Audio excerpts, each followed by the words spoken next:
नमस्कार दोस्तों, news India तक में आप सभी का स्वागत है। आपको बता दें कि बिहार में लगातार जिस तरह से कोरोना मरीजों के आंकड़े बढ़ रहे हैं और लगातार जिस तरह से कोरोना से मरने वालों के भी आंकड़े बढ़ रहे हैं, उसके बावजूद कुछ समाज सेवी ऐसे हैं, कुछ डॉक्टर ऐसे हैं जो लगातार आप लोगों की सेवा में जुटे हुए हैं। आपको बता दें, ऐसे ही एक डॉक्टर हैं, डॉक्टर अमजद खान, जो कि सीवान के आई स्पेशलिस्ट हैं, लेकिन इन्होंने एक व्हाट्सएप ग्रुप बनाया हुआ है और एक मुहिम छड़ी हुई है जिसमें ये उन लोगों की मदद करते हैं व्हाट्सएप ग्रुप के माध्यम से जो लोग जानकारी के अभाव में कोरोना से मर रहे हैं। आपको बता दें कि इस व्हाट्सएप ग्रुप के माध्यम से ये लोगों को जानकारी देते हैं कि कैसे लोगों को कौन से दवा इस्तेमाल करना चाहिए ताकि जो मामला कम्प्लीटेड हो रहा है वो नहीं हो।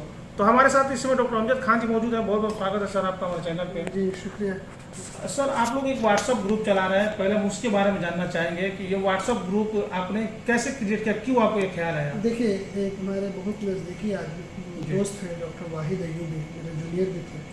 तो उनका 8 अप्रैल से उनका इलाज शुरू हुआ। बेचारे 5 मई को जाकर मर गए। उनको सारी दवाएं दी गई, स्टेरॉइड दिया गया, रेमडेसिविर मिला, सब कुछ था। तो मुझे आया कि लग रहा है कि कहीं ट्रीटमेंट में कोताही हुई है।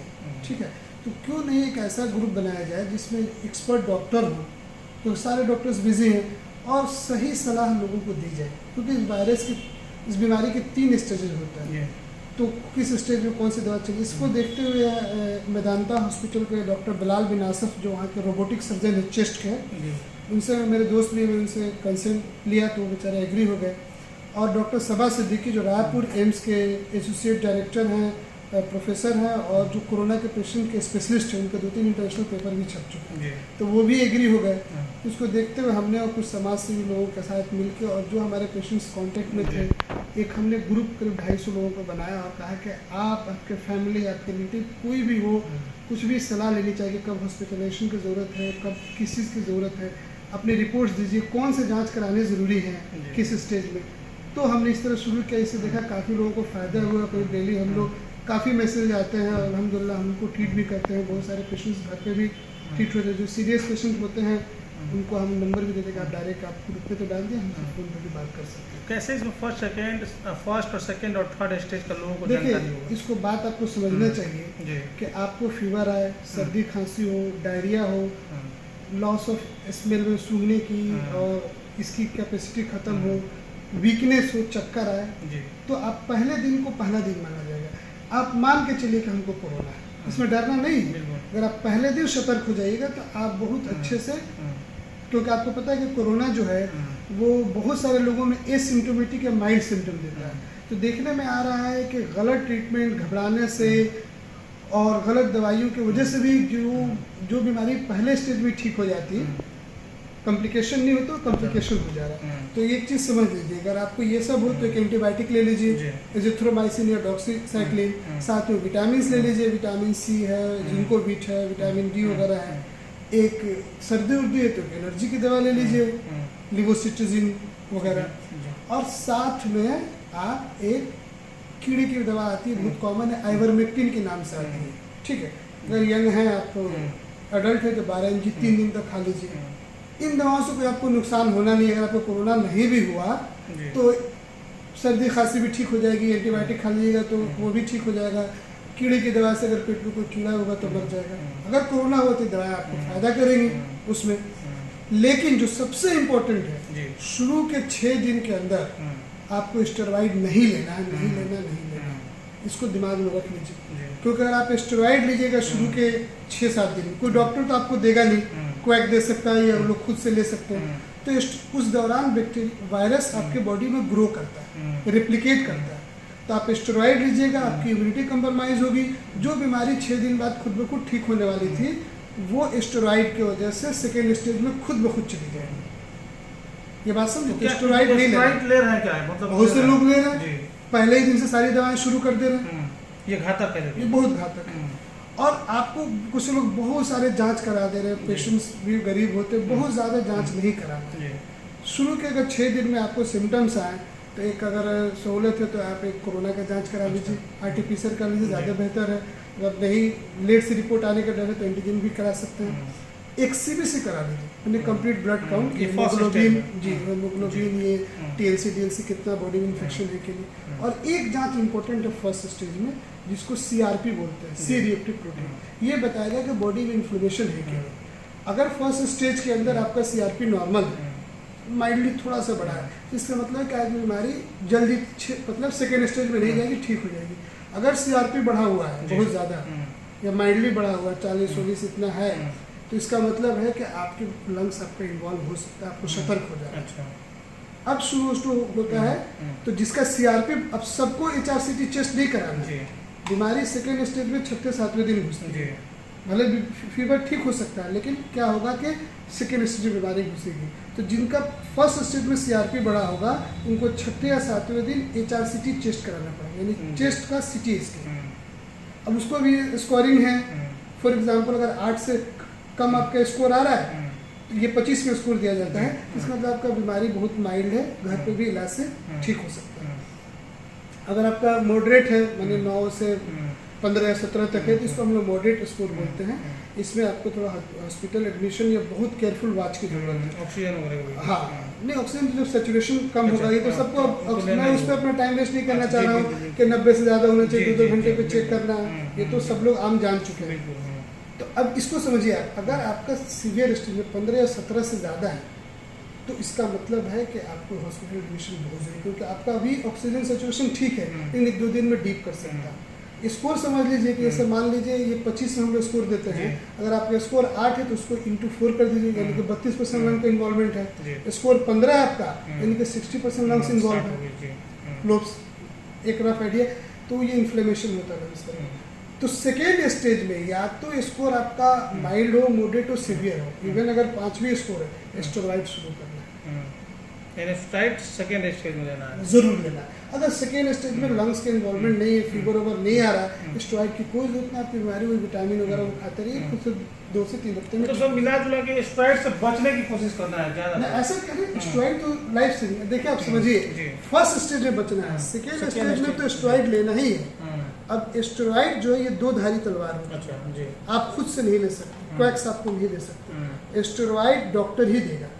रीज़न ये है कि स्टेरॉइड बॉडी वेट के हिसाब से दी जाती है, और स्टेरॉइड के अपने अपने स्ट्रेंथ है, किस रूट से देना। अगर बीमारी सीवियर है तो इंजेक्टेबल दिया जाता है, अगर मॉडरेट है तो ओरल से भी काम चल जाता है।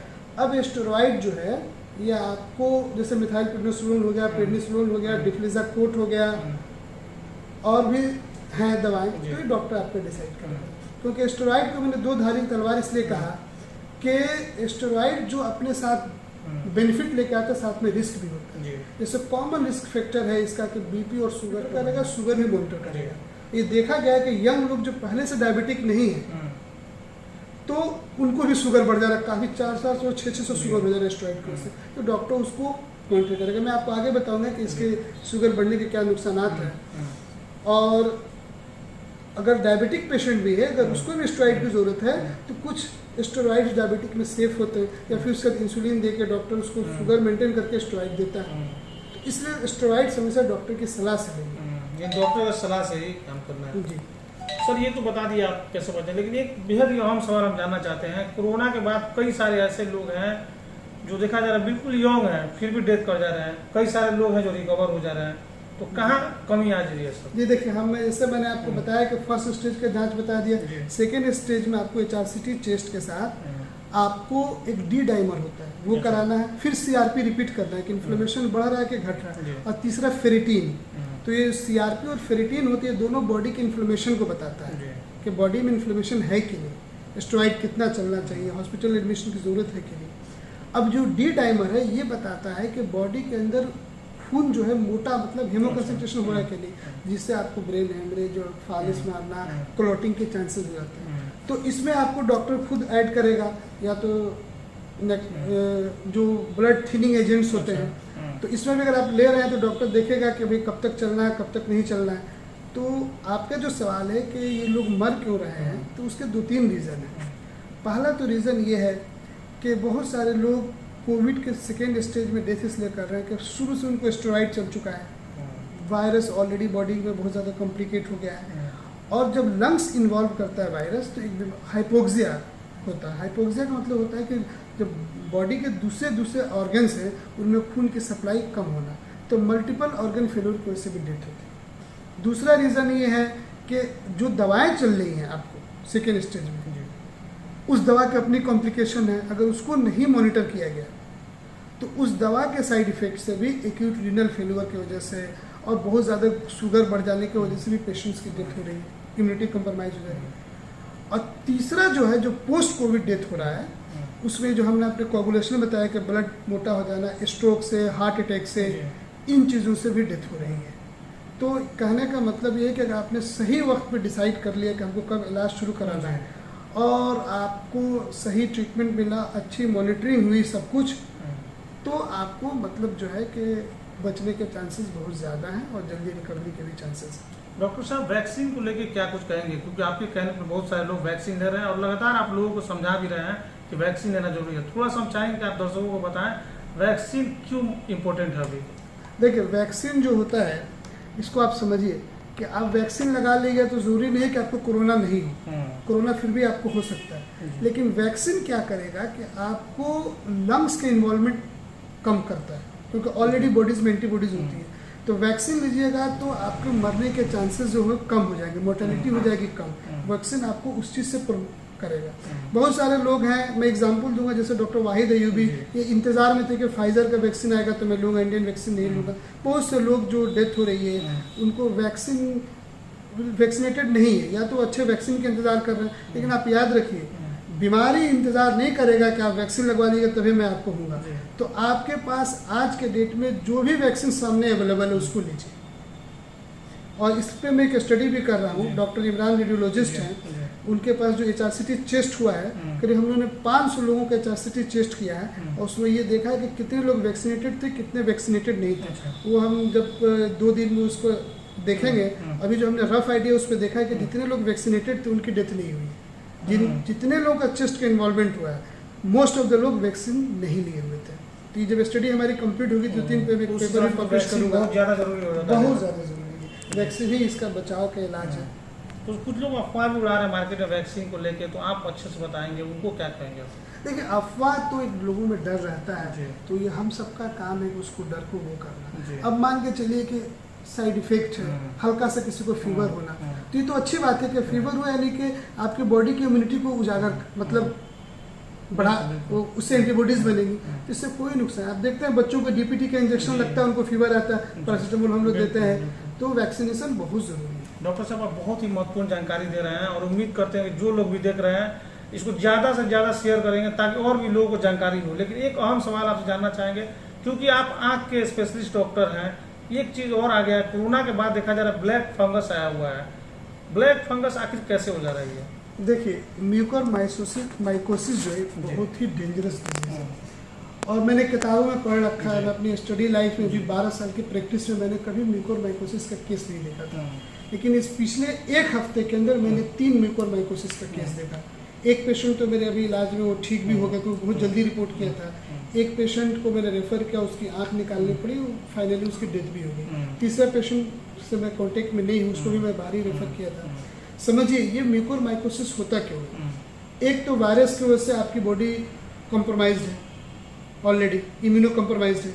दूसरा, स्टेरॉइड हाई डोजेस में कभी कभी अगर लंग्स का आपका इन्वॉल्वमेंट ज़्यादा है तो स्टेरॉइड हाई डोज में दिया जा रहा है, जिससे उससे शुगर बढ़ जा रहा है काफ़ी ज़्यादा। और तीसरा जो रीज़न है कि जो हम लोग ऑक्सीजन जिनको लग रहा है, ऑक्सीजन सिलेंडर जो चलाते हैं, तो आप देखते होंगे एक पानी का भी एक रहता है साइड में रेगुलेटर के पास, तो लोग नॉर्मल पानी निकाल के डाल देते हैं, उसी पानी में फंगस होता है। तो जब वो ऑक्सीजन नाक और ये सांस उसमें चेस्ट में जाता है तो साथ में फंगस भी जाता है, तो वो ह्यूमिडिटी के लिए जरूरी होता है। अब जिनको मास्क लगा हुआ है तो ना तो उनके घर के अटेंडेंट ना हॉस्पिटल के अटेंडेंट्स कोरोना के डर से उस मास्क को क्लीन नहीं करते हैं। एक तो वो अनहाइजेनिक मास्क भी लगा हुआ बिना क्लीन किया हुआ, प्लस ये जो आपका फंगस आपकी ऑलरेडी इम्यूनिटी कंप्रोमाइज है, फंगस वहाँ पहुँच चुका है और शुगर लेवल बढ़ा हुआ है। तो ये सब मिल के क्या करते हैं कि जो नाक और आसपास के साइनसेस होते हैं, इसमें पहले फंगस ग्रो होता है। ये फंगस का पहला स्टेज होता है, लेकिन मरीज दर्द बताता है, लोग ध्यान नहीं देते हैं। जब ये फंगस आँख में जाता है तो पलक गिरने लगता है, आंखें बाहर को आने लगती हैं, दर्द बहुत होता है, तब लोगों को पता चलता है। तो जब तक मरीज ऑलरेडी वो सेकेंड स्टेज में चला गया रहता है। ये फंगस इतना डेंजरस होता है कि बोन को भी इरोड करता है। तो अगर आप सेकेंड स्टेज में आए और शुरुआत में आए तो इसमें ईएनटी डॉक्टर की भी ज़रूरी है, न्यूरोलॉजी भी ज़रूरी है और आई का डॉक्टर भी ज़रूरी है। तो बहुत सारे मरीजों को आई निकालना पड़ता है कि फंगस ब्रेन में नहीं जाए। और अगर आई वाले ने आपने महटिया दी 1-2 दिन तो बहुत तेज़ी से फंगस ब्रेन में भी ग्रो करता है, और एक बार ब्रेन में चला जाए तो इसकी मोर्टालिटी 70% है। तो मेरा कहने का मतलब है कि जैसे ही पता चले आप फौरन दिखाइए कि शुरू के स्टेज में इसको रोका भी जा सकता है। फंगस सिर्फ कोरोना मरीजों को, जो कोरोना मरीज हैं उनको होगा या जो कोरोना मरीज हैं उनको भी? नहीं, देखिए फंगस उसको ग्रो करता है जिसकी इम्यूनिटी बहुत कंप्रोमाइज, जैसे बहुत सारे कैंसर के जो मरीजों को ट्रीटमेंट में रहते हैं, ये जो किडनी ट्रांसप्लांट के पेशेंट होते हैं जो बहुत ज़्यादा स्टेरॉइड पे रहते हैं या एंटी कैंसर ड्रग पर रहते हैं, तो जब भी बॉडी की इम्यूनिटी कंप्रोमाइज होगी, बॉडी का शुगर बढ़ा रहेगा तो उसको ये हो सकता है। ठीक है। और एक मैं बता दूं, बहुत सारे व्हाट्सएप ग्रुप में देख रहे हैं कि लोग ये लिख रहे हैं कि अब कोरोना का डरता फंगस भी एक दूसरे से फैलेगा। तो ये लिख लीजिए, ये फंगस बहुत ज़्यादा बड़ा हुआ है ना, हम ऑक्सीजन लिए हैं तो ये कम्युनिकेबल एक दूसरे में नहीं फैलते। चलिए, तो बहुत बहुत धन्यवाद डॉक्टर साहब। तो ये थे डॉक्टर अमजद खान साहब। आपको बता दें कि बेहद ही आसान तरीका से इन्होंने समझाया है corona first stage, second stage और थर्ड स्टेज में जाके कितना कॉम्प्लिकेटेड हो जाता है। इन्होंने एक एक चीज़ को बेहद ही अच्छी तरीके से बताया। उम्मीद करते हैं कि आप इस वीडियो को देख के ज़्यादा से ज़्यादा इस वीडियो को शेयर करेंगे, ताकि कई सारे लोग हैं जो जानकारी के अभाव में मर जा रहे हैं, उनको इस वीडियो से मदद मिलेगा। बने रहिए न्यूज़ इंडिया तक।